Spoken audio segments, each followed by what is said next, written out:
গাজায় গেল ২৪ ঘন্টায় ইসরায়েলি বাহিনীর হামলায় ৬০ জন ফিলিস্তিনি নিহত হয়েছেন। এদিকে ইসরায়েলের প্রধানমন্ত্রী বেনিয়ামিন নেতানিয়াহুর সঙ্গে বৈঠকে যুক্তরাষ্ট্রের প্রেসিডেন্ট ডোনাল্ড ট্রাম্প আবারও গাজার ফিলিস্তিনিদের অন্য দেশে সরিয়ে উপত্যকাটির নিয়ন্ত্রণ নেওয়ার কথা বলেছেন। অন্যদিকে নেতানিয়াহু জানিয়েছেন, গাজায় জিম্মিদের মুক্তি নিয়ে নতুন একটি চুক্তির বিষয়ে আলোচনা হয়েছে। বিস্তারিত মনিরুজ্জামান বাবু রিপোর্টে। একনল হ্যান্ড ওয়াশ ১০০% প্যারাবেন ফ্রি, তাই নিরাপদ হাতের জন্য আস্থা রাখুন একনলে। অবিরাম গোলাবর্ষণ আর স্থল অভিযানে গাজার প্রায় সবগুলো শহর ও নগর ধ্বংস করা হলেও বাফার জোনের ধ্বংসযজ্ঞের ভয়াবহতা সবকিছুকে হার মানিয়েছে। চোখের সামনে যা কিছু পেয়েছে ধ্বংস করা হয়েছে। ব্রেকিং দ্য সাইলেন্সের এক প্রতিবেদনে বাফার জোনে থাকা কয়েকজন সেনার স্বীকারোক্তি নিয়ে একটি প্রতিবেদন প্রকাশ করা হয়।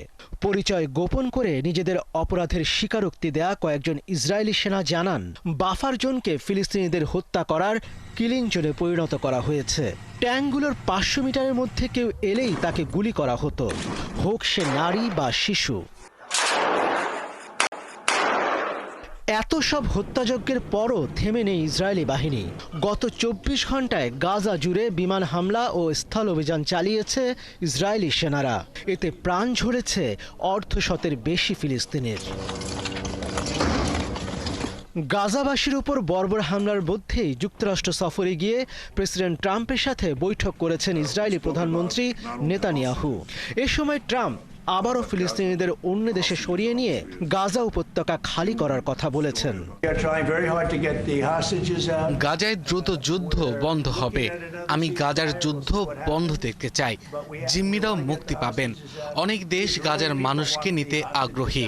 ফিলিস্তিনিদের একটি স্বাধীন অঞ্চল থাকবে যেখানে মানুষকে প্রতিদিন মরতে হবে না। এ সময় নেতানিয়াহু জানান, গাজায় নতুন একটি চুক্তির বিষয়ে যুক্তরাষ্ট্রের সাথে তারা কাজ করছেন। দীর্ঘদিন ধরে চলা যুদ্ধের পর গাজা পুনর্নির্মাণ করতে অনেক সময় লাগবে। আমরা সেটি নিয়ে কাজ করছি। গাজাবাসীকে গাজায় আটকে রাখা হয়েছে। এটি যুদ্ধক্ষেত্র হওয়া সত্ত্বেও তাদের কোথাও যেতে দেওয়া হচ্ছে না। আমরা তাদের অবরুদ্ধ করিনি। এদিকে জাতিসংঘ গাজায় জরুরি ভিত্তিতে যুদ্ধবিরতির আহ্বান জানিয়েছে। সংস্থাটির তথ্য মতে, গাজায় যুদ্ধবিরতি ভাঙার পর প্রথম সপ্তাহে ইসরায়েলি হামলায় ১,০০০-এর বেশি শিশু নিহত হয়েছে।